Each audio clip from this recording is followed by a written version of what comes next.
guys? Hope everyone is doing well. That's it. The preseason tour of Germany is finished. Just a game against Valencia now. I think there's a lot of things to come out of it, and that's what's key. These preseason tours, the managers and all the coaching staff and the players, what they want is to get something out of it. That's the key part of it, right? It's not necessarily just for fitness. It's not necessarily just for tactics. It's a combination of getting your players ready for the season, preparing match sharpness, obviously, also playing pitches, intensity, individual roles, getting them defined and understanding what they need to do, because this is the longest period you've got without a competitive game where you can work on what you need to in the season, especially the championship where there's a game literally every 3 or 4 days, basically. So this is a good time to work on that. It's paramount you get the fitness side right, the sharpness side right, also work on tactical ideas, the intensity that you want to bring to the season. This Germany tour, for me, did that. I think there's a lot of things you can take into the season and build on, and that's key. So we'll talk about them now. We'll talk about the Shalke game, obviously. What we did well in that game. There was good aspects, some really good individuals that I'm going to talk about a lot in this video. And there's some things we need to improve on. It's all part of it. It's all part of football. And that's what the preseason is about. It's about understanding good sides and sides you need to improve and working on them. It's quite simple. And before I get into the individuals that I really liked and what I think they can bring to the season and the good aspects of this game, I'm just going to go through one instance that was repetitive a little bit in this game and kind of dictated how we pressed it. So the premise is this. The press was not as good as against Hanover. Now this is a situation here real quick. So as you can see, and we did the man-to-man thing again, which is fine. The problem is here, the goalkeeper plays it centrally. Now what that has done is quickly bypass 3 players. Now I have a problem with the start position of Matteo. I have a problem with the start position of Monto. I don't think him and Bogle quite understood who they were meant to be or where they were meant to be. If you're aggressive centrally and there's no option centrally, either the keeper doesn't make this pass or he does, but you're ready to win it. And that's the key. We were not quite ready to win it. As you'll see in the next picture, Max Vober is a little 2 or 3 yards behind where he should be. Rodon, when he did it, on the other hand, the other day, was right on him. We weren't. And that was the problem. There was not enough pressure centrally, which meant they could take a touch, play it. And then when you do that, you're reacting, because you've not done the first part of it. That's when he receives the ball. There's too much space for him. That should not happen. Vober should be 5 yards in front, should be on him, like I said. Press isn't about getting to the man, it's going through. Right, that's the press. And what this does, and obviously Matteo's role here is to cut off, right, to cut an angle off, but I'm not sure he really did. And that was the problem. It's a little adjustments you need to make positionally. So now what happens when he gets the ball? Nonto is in no man's land because he can't mark the centre-back that's drifted wide because the full-back has pushed up. And the full-back is in between Nonto and Bogle. So it's Matteo who has to cut that angle off, and he's obviously too high up compared to everyone else. And that's due to the fact that there's no central pressure. So everyone now is reacting. The press has gone here. It's gone. Because you're reacting now. The press has gone. This is where you need to realise, as soon as he gets that ball, Vober pressures him, everyone else needs to drop centrally into shape. And we didn't. And I'll show you why. The guy gets it, as you can see. Boom. Gives it to the fullback. Matteo is now reacting to coming out wide. And again, he's not close enough, right? And that's down to the original start. That's not necessarily down to Matteo. Although you could argue, again, if everyone's on the same wavelength, you anticipate stuff happening, which means you are 5 inches closer to him and you block the pass. Or you are 5 inches closer to him, or 10, 15, 20 inches closer to him, and you can't play it out. It's all about that central pressure. That is the source. That allows everyone around to be more aggressive and anticipate more. So you can see we're behind. And again, if you are kind of going for that 4 high across this width, You're not really showing a side. Like I said, if you're pressing, the trigger is you block out certain areas and you force them down one way and you anticipate that, which means when it goes there, boom, everyone knows exactly where they need to be. We were a little stretched, a little inconsistent, a little wide for me, which meant there's not really any pressing boundaries. Matteo, obviously, reacting to the lack of pressure centrally, has to go wide. It doesn't quite get there. So they've made one pass through the press centrally, and then another pass into this guy who's literally drifted from wide and come centrally. So now Nonto is in no man's land because he's reacting now. And Bogle, you can just see off picture, is now switching with Nonto. But it's reacting, which means you're not being proactive. And they are. They're making these rotations and you don't know what's going on, which means you're just behind, which means there's no press. It's dead. And again, look how wide everyone is. I don't like that. So now, oh, he's got the ball. Oh, I need to go to him now. Reacting. And look at the midfield runner. Now, what's key is the midfield runner isn't tracked by our midfielders because our midfielders are ball watching to the press, which means they still think they can win it back in that area. It's gone. For me, it's gone. Sorry, I realise I've got an arrow there. For me, it's gone. Their midfielder is going that way. Our midfield are watching here because they still think they can get the press. They're not close enough. They've done 2 passes and now a third. Bogles can't engage because he can't leave him because, again, we're reacting.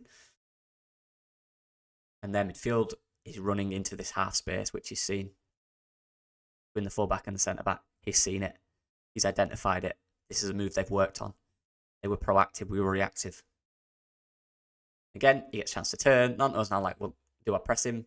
Our midfielders are still wondering, can we press? They're going, yeah, we're going forward. There is spaces. And if it was a press and a good one, look at how many big gaps on the pitch there is. Big gap here. Big gap here. Oops. Big gap here. Gaps between defenders. How many they have on our back line. He's running forward. We got this wrong. That's fine. I watched the midfield run. He's still going. There he is. Now that ball's gone over to their striker. Now we're reacting again to get back into shape. Where this probably should have been done. Probably at this point. At this point now, that's when the midfield has to drop. There's no central spaces. There's no gaps to run into. But we didn't. Comes in here. Now we're reacting. Look, behind the man. Bogle behind the man trying to react. Thurple behind his man trying to react. This guy's going out there. Midfield not really on anyone. That's about the aggressiveness of the press and understanding each man. Boom. Ball goes through. Yeah. It's not a good position, is it? You're too high up. The press wasn't aggressive. It has to be aggressive to the end, and everyone has to be involved. If one person's not perfect in the press, that can happen. Yeah, enough of all that, people. Now it's about the positive things, the things I really liked about this team, and there were a lot of it. It was just that one aspect that needs to improve, and it will, surely. Jayden Bogle. He's the first positive I'm going to speak of. Thought again, he was excellent going forward. He picked his decisions right. There was times where I think the wingers were not so productive, so the fullbacks couldn't really get us forward as much. But when they do, they're key. And Jayden Bogle, here he is, the red zone above me. The key is this zone that I keep talking about. That he keeps getting assists in. That's his zone. That's where he's deadly. That is where he'll get 10 assists in the Championship next season from. There. That position. That's where he thrives. And he's always looking to get into it. And when we're in it, that's all about the runners. When you have a player like Matteo Joseph who has excellent movement in the box, you're going to get goals from that combination. And we got another one. This is just a teaser. Obviously gets the ball, Bogle. There he is in that zone. Matteo makes that forward post run. And obviously the keeper, or Matteo misses and it goes wide, but whatever. That's a taster. Jayden Bogle is really aggressive and really forward in these zones. And I love to see it. So we need a fullback in these areas. These are key areas. These are key areas. Jayden Bogle loves it in them. He's comfortable in them. And he's good at finding options in them. And that's going to get us a lot of goals. A lot of goals. Brings balance because both sides can do it. Firpo can do that too, as opposed to last season. And it's another attacking option and another way to score. And cutbacks from getting into these areas here on both sides. There he is again for the goal. That was a taster. This is for the goal. Again, great ball by Rothwell, by the way. Jayden Bogle, recognising the space in that key assist zone here. Recognising the area. Good about that. And this is where it's something that he's worked on. 3 guys making the run into the box. Mateo Joseph, blindsided the defender. Georgie Rutter in front of the defender. Rothwell running. Is that Rothwell or Aronson? I can't tell. I think it's Aronson. Running into the box. The Bogle knows as soon as I get it in this zone, I know exactly where I'm going with it. I'm going between the goalkeeper and the defender. Every time. The penalty area, just in front of the penalty spot. Every time. And the strikers have the instinct to get on the end of it. And we all know we scored from it. Excellent. Second goal, again, something we've worked on. And this is what I mean. We're seeing adaptability in corners. I think Rothwell puts a really good corner in. And Rothwell's impressing me. Let me just clarify that. Rothwell is impressing me a lot. It's different. He takes those risks forward. You know what I mean? He's not safe with it. If he wants to go, it'll go. So this is something we've worked on, definitely. It goes short. The second Georgie gets it here. Every single defender, look at them. Look how compact they are. There's no bother about that front post. They know exactly where this is going. This is worked on. We're going to pile every single person we have in that box at the back post. The second Georgie gets it and cuts in. They're all there. Every defender's ball watching. They might be doing zonal. This is the problem with zonal. All our players have just gone, right, we're just going to drift at back post. Georgie knows it's going to back post. Exactly where Georgie puts it.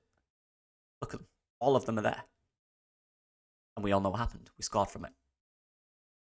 These are the things I love seeing in pre-season. These little things. These little things. So now I'm going to talk about some individuals real quick. I've already spoken about Jayden Bogle and what he can bring. I love it. His attacking energy, his decision making in those zones is key. Rothwell is impressing me a lot. I still think we need a different type of profile in there. Help, be competition and be a different option, definitely. But I really like him. Rothwell. His pass decision is ridiculously good. He's got really nice feet as well. Mateo Joseph. I think I'm going to talk about Mateo. Of course I'm going to talk about Mateo Joseph. Absolutely love this guy's. First of all, his enthusiasm, his energy, his instinctiveness. He has developed that a lot. He's always had that part of his game. And when he came to Leeds United, I remember watching him his first season in the 21s. We didn't play that much, but he came on. He was quite limited at that point in what he did. He was predominantly a central striker. He'd run off the defender and he'd go 1v1s. And rely on that pace to get him behind. But what he's done is really, really developed and worked hard on his game to become a more all-round player, a more effective player. His movement's excellent. And obviously he's learnt from that from people he knows and people at the club. Experienced players, people would like to hear that, but that's the fact. That's what happens in every football club ever. They learn things from people who've done it for 10 years, 15 years. He's taking it on board. His movement's excellent. He's a real big asset for us this season. I'm still worried about the competition for him. I still think we need competition in that role. Is that Perot scored a goal yesterday? And actually, for me, brought some stability centrally. I do think he did that. I think we look more structured with him there. George is in there. It's a little, him and Mateo Joseph tend to make similar runs at times, which is a bit frustrating. When George has that freedom or decides himself to go wide, so much more space, it seems, to Mateo, and he seems much happier to kind of run off the defenders and find spaces. What Perot, he brings that defensive, that attacking, solid kind of piece in the middle that you don't have, which allows players to run around him. That worked really well. So yeah, Mateo Joseph is a huge positive. Was he on 3 goals now? Him and Jayden Bogle will get assists, they'll combinations. Him and Georgie Rutter will get combinations. Looking good. Looking good there. I want to talk about Georgie. Georgie Rutter is, again, I said this before, I'll say it again, he's the most important player in this side. He's completely different to any profile. Forget ability for a minute. I know like Somerville and Nanto are ridiculously good players who you want to keep. I'm talking about profile. You can bring in a winger similar to Somerville, not as good, or anyone goes crazy, nowhere near as good, but who does that role, playing out wide, taking guys on, shooting from the edge of the box. There is no player Championship can get used to that is like Jorginho Rutter. None. You will get no player at this level who is as big as him, as strong as him, as quick as him, but also has as quick feet as him, as direct as him. None. Just the stuff he does. No one will do it. No one will sign that player because they do not play in the Championship. He's so key. And when he went wide, when he drifted into those wide areas, he was devastating. Playing the team around him is so key. So key for me. Keep him. Build around him. Make sure he's getting the most effective game. Because when he's effective, the rest of the team will be better. Much better. He can win you a game by himself. He's unmarkable at times because of how free he is, how big and strong he is, how quick he is, how skillful he is. It makes him unmarkable. His unpredictability makes him unmarkable. And that's important. That is key. You need to keep that. Build around him. He was excellent. I was really impressed. I like what I've seen. The actual tempo and the ball speed and the passing speed this preseason is much, much quicker. There's a real identity there. Although against Shalke, there were issues with that. We were a little stale at times in the front four. When Georgie went wide and then the defenders, had decisions to make. The Shalke defenders, suddenly then, they were going, oh, what do we do? Panic, movement, moving off him, quick passing, forward passing. Gruev came on, and again, I liked his intensity. It just gives a real solid base for the team to go and attack. I love it. It's a lot of positives. Still need 2 or 3 more profiles, like Fark said. A number 8 profile. Definitely a fullback. Maybe even more competition up front. Maybe. I'm not sure. Mateo Joseph should and will start, I think. Definitely. I don't think there's any doubt. But yeah. Another thing I loved about the second half, if you guys watched, if you saw the actual footage, Daniel Farke and his coaching staff were sat down. He left all of the responsibility on the players to make their own decisions. That's maybe why it wasn't as quite as fluid at times. He left it to them. He took Ampadu off the captain and let the other guys step up and make their own decisions. And that's about responsibility, accountability that I spoke about last year. That's about taking that, understanding what that means. Because there'll be games this season where the crowd's loud and you cannot hear instructions clearly. It's about you, the players, making those decisions yourself. Understanding what has to be done. And I like that. So yeah. Good pre-season tour. 1 more game left. Let me know what you guys think. What are your guys' biggest takeaways from this pre-season? For me, it's the intensity and the pass speed and the movement. I think it's much better. But yeah, let me know what you guys think about pre-season. I'd love to know. But yeah, thank you all for support. Genuinely. And I'll say it's actually insane. Like, the amount of support I get in these videos is nuts. But don't stop. Please keep hitting that. It just helps so much. See you guys in a bit. Comment, let me know what you think. Bye.